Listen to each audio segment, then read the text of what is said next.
അങ്ങനെ കുറച്ചു ദൂരം വന്നപ്പോഴാണ് നമ്മൾ നമിക്കാല പാസ് എന്ന് പറഞ്ഞിട്ടുള്ള എന്താ പറയുക പാകിസ്ഥാനിലേക്ക് അയച്ചത്. അങ്ങനെ വെച്ചിട്ടായിരുന്നു ലവ് സിംബലും from Raveena Tandon to Nawaz Sharif. Travel സ്റ്റോറീസിൻ്റെ മറ്റൊരു വീഡിയോയിലേക്ക് എല്ലാവർക്കും സ്വാഗതം. അപ്പോൾ ഇന്നലെ നമ്മൾ പറഞ്ഞു നിർത്തിയെന്ന് വെച്ചാൽ നമ്മൾ കാർഗിൽ വരെ എത്തിയായിരുന്നു. അപ്പോൾ കാർഗിലിൽ നമ്മൾ ഹോട്ടലിൽ കയറി. അപ്പോൾ ഹോട്ടലിൽ കയറാൻ വേണ്ടി നമുക്ക് കുറച്ച് ടൈം ഡിലേ ഒക്കെ ഉണ്ടായിരുന്നു. എന്ന് വെച്ച് കഴിഞ്ഞാൽ അവിടെയും മുഹറത്തിൻ്റെ ആയിട്ട് കുറച്ച് റോഡ് ബ്ലോക്കേജും കാര്യങ്ങളൊക്കെ ഉണ്ടായിരുന്നു. അപ്പോൾ ഇന്നും ചിലപ്പോൾ അങ്ങനത്തെ പ്രശ്നങ്ങൾ ഉണ്ടാവാൻ സാധ്യതയുണ്ടെന്ന് വിചാരിച്ചിട്ട് ഞങ്ങൾ നേരത്തെ ഇറങ്ങിയാണ്. പക്ഷേ ഹോട്ടലിൽ നിന്ന് പറഞ്ഞിട്ടുണ്ടായിരുന്നു അങ്ങനത്തെ പ്രശ്നം വരാൻ ചാൻസ് ഇല്ല. കാരണം വെച്ചാൽ നമ്മൾ NH1 കൂടെയാണ് ഈ പോകുന്നത്. അപ്പോൾ എന്താ പറയുക, ഈ റൂട്ടിൽ അങ്ങനത്തെ വിഷയങ്ങളും കാര്യങ്ങളൊന്നുമില്ല. എന്നുവെച്ചാൽ ഇത് തീരെ ജനവാസം കുറഞ്ഞൊരു റോഡാണ്. പിന്നെ ഇടയിൽ നമ്മൾ വലിയ ടൗണും കാര്യങ്ങളൊന്നും പാസ് ചെയ്യുന്നൊന്നുമില്ല. അപ്പോൾ അങ്ങനത്തെ പ്രശ്നങ്ങളൊന്നും ഈ റോഡിൽ ഉണ്ടാവാൻ ചാൻസ് ഇല്ലയെന്ന് അവർ പറഞ്ഞിട്ടുണ്ടായിരുന്നു. അപ്പോൾ ഇന്നലെ വൈകുന്നേരം ഞങ്ങൾ ഇറങ്ങിയിട്ട് കുറച്ച് അത്യാവശ്യം വേണ്ട മെഡിസിൻസും കാര്യങ്ങളൊക്കെ മേടിച്ച് വെച്ചു. നമ്മളിങ്ങനെ യാത്രയ്ക്ക് പോകുമ്പോഴത്തേനും നമ്മുടെ എന്താ പറയുക, പനി വന്നാൽ അല്ലെങ്കിൽ വയറിന് എന്തെങ്കിലും പ്രശ്നം വന്നാൽ ഏറ്റവും മുഖ്യമായിട്ട് നമ്മുടെ ഓൾട്ടിറ്റ്യൂഡ് സിക്നെസ് വരാതിരിക്കാൻ വേണ്ടിയിട്ട് ഡയമോക്സ് എന്ന് പറഞ്ഞ ടാബ്ലറ്റ് എല്ലാ ഡോക്ടേഴ്സും പ്രിസ്ക്രൈബ് ചെയ്യുന്ന സാധനമാണ്. അപ്പോൾ അത് ഞങ്ങൾ മേടിച്ചു. ഇതെല്ലാം മേടിച്ചിട്ട് പിന്നെ ഞങ്ങൾ കുറച്ച് എല്ലാം ഓരോരോ സ്ട്രിപ്പ് വെച്ചിട്ട് മേടിച്ച് വെച്ചിട്ടുണ്ടായിരുന്നു. അപ്പോൾ അതെല്ലാം മേടിച്ച് കഴിഞ്ഞിട്ട് നമ്മൾ റൂമിൽ ഒന്ന് റെസ്റ്റ് എടുത്തു. രാവിലെ അത്യാവശ്യം നേരത്തെ എന്ന് വെച്ചാൽ 7 മണിക്ക് ബ്രേക്ക്ഫാസ്റ്റ് തുടങ്ങി. അപ്പോൾ 7 മണിക്ക് തന്നെ ബ്രേക്ക്ഫാസ്റ്റ് കഴിച്ചേച്ച് നമ്മൾ ഇറങ്ങി. അത് കഴിഞ്ഞിട്ട് ഇന്ന് കയറാനുള്ളത് അത്യാവശ്യം കുറച്ചൊന്ന് ഓൾട്ടിറ്റ്യൂഡ് മുകളിലോട്ടാണ് കയറുന്നത്. അപ്പോൾ ഞങ്ങൾ കുറച്ച് ദൂരം കയറി ഇങ്ങനെ എത്തിയപ്പോഴത്തേനും ഞങ്ങൾക്ക് ചെറിയ എന്താ പറയുക, കുഞ്ഞ് തലവേദന പോലെയൊക്കെ ഒന്ന് തോന്നി തുടങ്ങി. അപ്പം ഇത് ഈ ഓൾട്ടിറ്റ്യൂഡ് സിക്നെസ്സിൻ്റെ ആണോ എന്നറിയില്ല. അപ്പോൾ എന്തായാലും ഞങ്ങൾ അവിടെ നിന്നിട്ട് ഡയമോക്സിൻ്റെ ഒരു ഹാഫ് ടാബ്ലറ്റ് ഞങ്ങൾ രണ്ടുപേരും എടുത്തു. എന്ന് വെച്ചാൽ ഞാൻ ഒരു ഹാഫ് എടുത്ത്, ദിവ്യ ഒരു ഹാഫ് എടുത്തു. അങ്ങനെ അപ്പോൾ അത്രയും എടുത്ത് കുറച്ച് നേരം ഞങ്ങളപ്പോൾ ഈ യാത്രയിൽ നന്നായിട്ട് വെള്ളം കുടിക്കുന്നുണ്ടായിരുന്നു. എന്നുവെച്ചാൽ എല്ലാവരും അഡ്വൈസ് ചെയ്ത കാര്യം നമ്മൾ ഓൾട്ടിറ്റ്യൂഡിലോട്ട് കയറി പോകുമ്പോൾ ഓൾട്ടിറ്റ്യൂഡ് സിക്നെസ് വരാതിരിക്കാൻ വേണ്ടിയിട്ട് നന്നായിട്ട് ബോഡി എപ്പോഴും ഹൈഡ്രേറ്റഡ് ആയിട്ട് നിൽക്കണം. എന്നുവെച്ചാൽ ഈ പോകുന്ന വഴിക്ക് തണുപ്പുണ്ട്, അപ്പോൾ നമുക്ക് വെള്ളം കുടിക്കാൻ തോന്നില്ല. ബട്ട് ഇൻറ്റൻഷനലി നമ്മൾ വെള്ളം കുടിച്ച് അങ്ങനെ തന്നെ പോകണം. 4 ലിറ്റർ വെള്ളം ഞങ്ങളുടെ കയ്യിൽ സ്റ്റോക്ക് ഉണ്ടായിരുന്നു. അപ്പോൾ അതേപോലെ ഒന്ന് വെള്ളം കുടിക്കാൻ വേണ്ടിയിട്ട് നിർത്തിയതാണ്. നമ്മളിപ്പോൾ അവിടുന്ന് എന്താ പറയുക, ഇവിടുന്ന് വിട്ടിട്ട് കാർഗിലിൽ നിന്ന് വിട്ടിട്ട് ഏകദേശം ഒരു 1.5 മണിക്കൂറായി. അപ്പോൾ ഇവിടെ ഒന്ന് ഹോൾട്ട് ചെയ്ത്, അപ്പോൾ ഇവിടെ വെച്ചാണ് ചെറിയ തലവേദന പോലെയൊക്കെ തോന്നി. അപ്പോൾ എന്തായാലും ഗുളികയൊക്കെ കഴിച്ചു. അത് കഴിഞ്ഞിട്ട് നോക്കിയപ്പോഴാണ് ദൂരെ കുറച്ച് മേഘങ്ങൾ ഇങ്ങനെ അനങ്ങാണ്ട് നിൽക്കുന്നതുണ്ട്. അപ്പോൾ അനങ്ങുന്നുണ്ടോ എന്നറിയാൻ വേണ്ടി ഒരു ടൈം ലാപ്സ് എടുത്ത് വയ്ക്കുകയാണ്. അപ്പോൾ ഇത് അനങ്ങുന്നുണ്ട്, പക്ഷേ അവിടെ നിന്ന് തന്നെ അനങ്ങുന്നേ ഉള്ളൂ. അതങ്ങനെ നീങ്ങിപ്പോകുന്നും അങ്ങനെയൊന്നുമില്ല. ഞങ്ങൾ ഏകദേശം ആ സ്ഥലത്ത് ഒരു 10-15 മിനിറ്റോളം നിന്ന്. അത്രയും നേരം ഈ മേഘങ്ങൾ അവിടെ തന്നെ നിൽപ്പുണ്ടായിരുന്നു. അത് അവിടെ നിന്ന് ഇങ്ങോട്ട് പോകുന്നില്ല. അപ്പം വീഡിയോ എടുത്ത് ആദ്യം നോക്കിയപ്പോൾ ഇത് അനങ്ങുന്നില്ല എന്ന് തോന്നി. അത് കഴിഞ്ഞ് പിന്നെ കമ്പ്യൂട്ടറിനകത്തിട്ട് നോക്കിയപ്പോഴാണ് ഇതിന് ചെറിയൊരു മൂവ്മെൻ്റ് ഉണ്ട്. കണ്ടപ്പോൾ നല്ല രസം തോന്നി. അങ്ങനെ കുറച്ച് ദൂരം വന്നപ്പോഴാണ് നമ്മൾ നമിക്കാല പാസ് എന്ന് പറഞ്ഞിട്ടുള്ള എന്താ പറയുക, ലേയുടെയും കാർഗിലിൻ്റെ ഇടയിലുള്ള ഏറ്റവും ഹയസ്റ്റ് ആയിട്ടുള്ള പാസ്സാണ് നമിക്കാല പാസ്. അപ്പം നമ്മളിവിടെ വന്നു. അപ്പോൾ ഇവിടെ ചെറുതായിട്ടൊരു നമുക്കെന്താ ഒരു യൂറിനറി സെറ്റപ്പും കാര്യങ്ങളൊക്കെ ഉണ്ട്. ഒരു ചെറിയ എന്താ പറയുക, ടീ ഷോപ്പ് പോലത്തെ ഒരു സാധനമുണ്ട്. പക്ഷേ അത് അടച്ചിട്ടേക്കായിരുന്നു. എന്തായാലും കുറേ ആൾക്കാരൊക്കെ ഇവിടെ നിൽപ്പുണ്ടായിരുന്നു. അപ്പോൾ ഞങ്ങളും പതുക്കെ ഇവിടെ നിർത്തി ഒന്ന് റെസ്റ്റൊക്കെ എടുത്ത് എന്നിട്ട് പിന്നെയാണ് ഇറങ്ങാൻ തുടങ്ങിയത്. എന്തായാലും നല്ല പൊക്കത്തിലുള്ളൊരു സ്ഥലമാണ്. അപ്പോൾ അവിടെ തന്നെ എഴുതി വെച്ചിട്ടുണ്ടായിരുന്നു നമ്മുടെ ഈ 2 സ്ഥലത്തിൻ്റെ ഇടയിലുള്ള ഒരു ഹയസ്റ്റ് സ്ഥലമാണ് ഇതെന്ന് പറഞ്ഞിട്ട്. വെയിലുണ്ട്, നല്ല വെയിലുണ്ട്, പക്ഷേ നമുക്ക് ചൂടൊന്നും കാര്യമായിട്ട് തോന്നിയിട്ടൊന്നുമില്ല. അപ്പോൾ കുറച്ച് നേരം അവിടെ നിന്നിട്ട് ഞങ്ങൾ വീണ്ടും തിരിച്ചിറങ്ങി.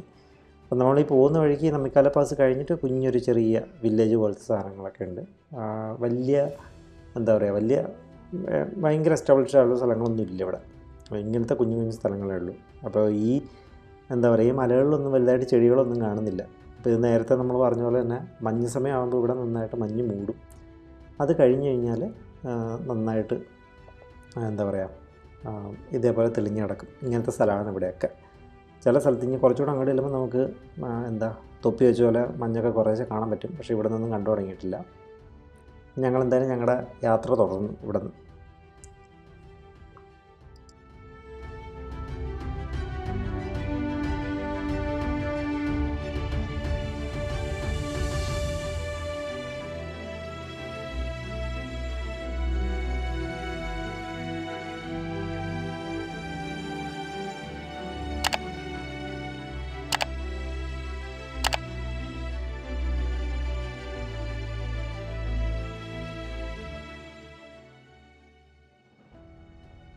ഇങ്ങനെ വരുന്ന വഴിക്കാണ് ഇവിടെ ഒരു ചെറിയ എന്താ പറയുക ഒരു മൊണാസ്ട്രി പോലെ കണ്ടത്. ഒരു മലയുടെ മുകളിൽ കുറച്ച് ദൂരം ഉണ്ടായിരുന്നുള്ളൂ.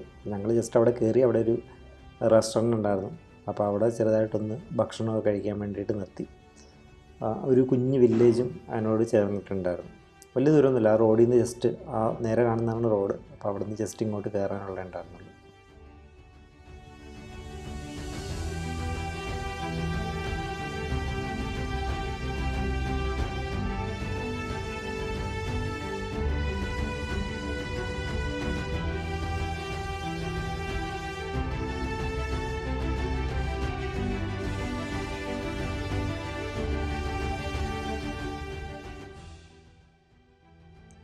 അങ്ങനെ ഏകദേശം ഉച്ചയോടുകൂടി ലേയിലെത്തി. വെൽക്കം ടു ലേ എന്നുള്ള ബോർഡ് കണ്ടു. അപ്പോൾ നമ്മൾ ലേ ടൗണിൽ നിന്ന് അധികം ദൂരം അല്ലാതെയാണ് നമ്മുടെ എന്താ പറയുക താമസ സ്ഥലം എല്ലാം ബുക്ക് ചെയ്തേക്കുന്നത്. ലേ മാർക്കറ്റിലോട്ട് ഒരു 10 മിനിറ്റ് നടക്കാനുള്ള ദൂരമേ ഉള്ളൂ.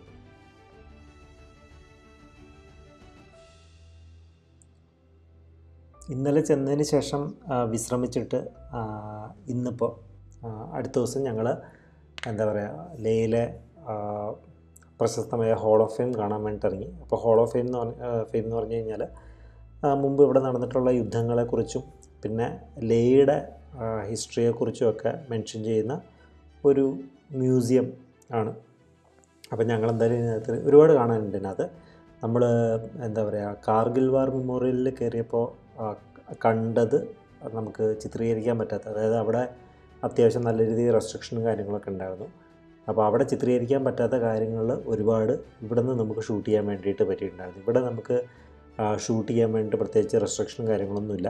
അപ്പം ലേയിലുള്ള ആൾക്കാർ യൂസ് ചെയ്യുന്ന സാധനങ്ങൾ, അവരുടെ പാത്രങ്ങൾ, അവർ ഉപയോഗിച്ചിരുന്ന സാധനങ്ങൾ അല്ലെങ്കിൽ ഉപയോഗിക്കുന്നതായിട്ടുള്ള സാധനങ്ങൾ, പിന്നെന്താ പറയുക അവരുടെ ഡ്രസ്സ്, അവർ യൂസ് ചെയ്യുന്ന എങ്ങനത്തെ ടൈപ്പുള്ള ഡ്രസ്സാണ്, അതിൻ്റെ ഹിസ്റ്ററി എന്താണ്, അങ്ങനെ ഉള്ള കാര്യങ്ങളെല്ലാം വളരെ ഡീറ്റെയിൽഡായിട്ട് ഇവിടെ ചിത്രങ്ങളിൽ കൂടെയും എഴുത്തുകളിൽ കൂടെയും വളരെ നന്നായിട്ട്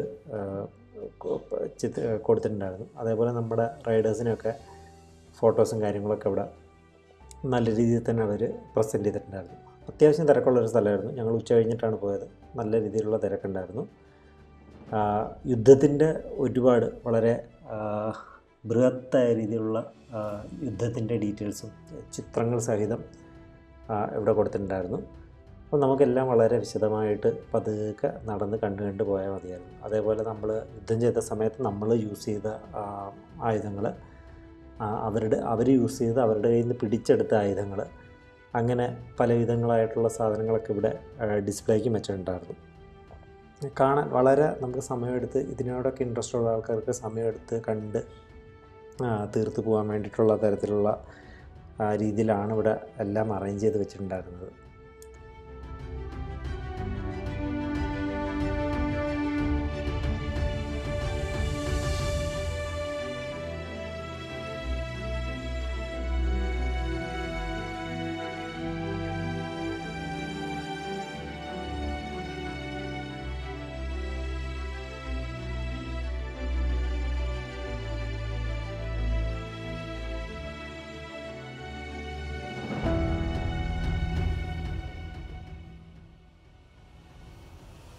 പാകിസ്ഥാനുമായിട്ടുള്ള യുദ്ധത്തിൽ പാകിസ്ഥാൻ എപ്പോഴും പറഞ്ഞുകൊണ്ടിരുന്നത് അവർ ചെയ്തിട്ടില്ല, അവരിതിൽ ഇൻവോൾവ് അല്ല, ആർമി ഇൻവോൾവ് അല്ല എന്നാണ്. പക്ഷേ അവരുണ്ട് എന്നുള്ളതിൻ്റെ തെളിവുകളാണ് ഈ ഇരിക്കുന്നത്. അവരുടെ ID കാർഡും അവരുടെ പേ ബുക്കും അങ്ങനത്തെ കാര്യങ്ങളൊക്കെ ഇതൊക്കെ ഇവിടെ ഡിസ്പ്ലേക്ക് വെച്ചിട്ടുണ്ട്.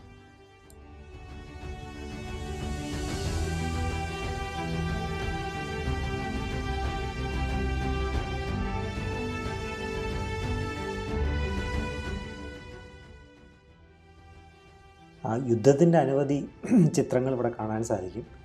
അതിൻ്റെ കൂടെ കൗതുകകരമായിട്ടുള്ളൊരു വാർത്ത ഉണ്ടായിരുന്നു. അന്ന് ഇടയ്ക്ക് നവാസ് ഷെരീഫ്, അന്നത്തെ അവിടുത്തെ പ്രധാനമന്ത്രിയായിരുന്ന നവാസ് ഷെരീഫ് ഇന്ത്യയിൽ ഒരിക്കൽ വന്നപ്പോഴത്തേനും പറഞ്ഞായിരുന്നു രവീണ ടണ്ടനാണ് പുള്ളിയുടെ ഏറ്റവും ഇഷ്ടപ്പെട്ട ആക്ട്രസ് എന്ന്. അപ്പോൾ യുദ്ധത്തിൻ്റെ സമയത്ത് നമ്മുടെ പട്ടാളക്കാർ എന്ത് ചെയ്തെന്ന് വെച്ചാൽ രവീണ ടണ്ടൻ്റെ സമ്മാനം എന്നുള്ള രീതിയിൽ കുറേ ബോംബ് അയച്ചത്, പാകിസ്ഥാനിലേക്ക് അയച്ചത് അങ്ങനെ വെച്ചിട്ടായിരുന്നു. ലവ് സിംബലും ഫ്രം രവീണ ടണ്ടൻ ടു നവാസ് ഷെരീഫ് എന്നുള്ളത്. ആ പടം ഇപ്പോൾ കാണാം.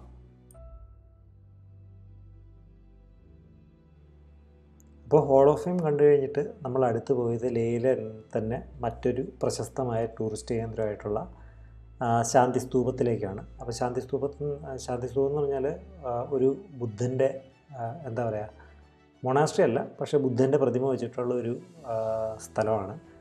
അപ്പോൾ ഇത് 1991 ഇത് ഓപ്പൺ ചെയ്ത് കൊടുത്തത്. 85 ഇതിൻ്റെ കൺസ്ട്രക്ഷനൊക്കെ ആരംഭിച്ചത്. അപ്പോൾ ചെന്ന് കഴിഞ്ഞാൽ വലിയൊരു വെള്ള നിറത്തിൽ ഉള്ളൊരു സ്തൂപം പോലത്തെ ഒരു സാധനം, അതിന് ചുറ്റിനും ബുദ്ധൻ്റെ ചിത്രങ്ങളും കാര്യങ്ങളൊക്കെ ആലേഖനം ചെയ്തിട്ടുണ്ട്. പിന്നെ എല്ലായിടത്തും നമുക്ക് കാണാൻ പറ്റുന്ന കൈകൊണ്ട് കറക്കുന്ന ചക്രം പോലത്തെ സാധനം ഒരുപാട് ഇതിൻ്റെ മുകളിൽ വെച്ചിട്ടുണ്ട്. അപ്പോൾ വൈകുന്നേരമാണ്, നല്ല തിരക്കുണ്ടായിരുന്നു. അപ്പോൾ ഞങ്ങളിവിടെ എത്തിയപ്പോഴത്തേന് ഏകദേശം സന്ധ്യയൊക്കെ കഴിഞ്ഞു. ഇതിപ്പം കണ്ടിട്ട് വെളിച്ചമുണ്ടെങ്കിലും ഇത് സമയം എനിക്ക് തോന്നുന്നു ഏകദേശം 7 മണി അടുപ്പിച്ചെങ്ങാണ്ടൊക്കെ ആയിട്ടുണ്ടായിരുന്നു. അപ്പോൾ ഞങ്ങളെന്തായാലും അപ്പോൾ ചെന്നപ്പോൾ തന്നെ നല്ല തിരക്കുണ്ട്. ഞങ്ങളെന്തായാലും നല്ല രീതിയിൽ അവിടെ ചുറ്റി നടന്ന് കണ്ടു. എന്താ പറയുക, ഒരുപാട് ചിത്രങ്ങൾ ഇതേപോലെ ആലേഖനം ചെയ്തിട്ടുണ്ട്. അതേപോലെ ബുദ്ധൻ്റെ ജീവിതകഥകൾ എന്തൊക്കെയോ അവിടെ ആലേഖനം ചെയ്ത് വെച്ചിട്ടൊക്കെ ഉണ്ടായിരുന്നു. അപ്പോൾ എന്തായാലും ഞങ്ങളിത് ചുറ്റി നടന്ന് കണ്ടു. എന്നിട്ട് രാത്രിയായപ്പോൾ അവിടെ നിന്ന് കുറച്ച് ചന്ദ്രൻ ഏകദേശം പൂർണ്ണ വൃത്തത്തിലൊക്കെ നിൽക്കുമായിരുന്നു. അപ്പോൾ ഞങ്ങളവിടെ നിന്ന് കുറേ ഫോട്ടോസൊക്കെ എന്തായാലും എടുത്ത് കഴിഞ്ഞിട്ടാണ് തിരിച്ചു പോകുന്നത്.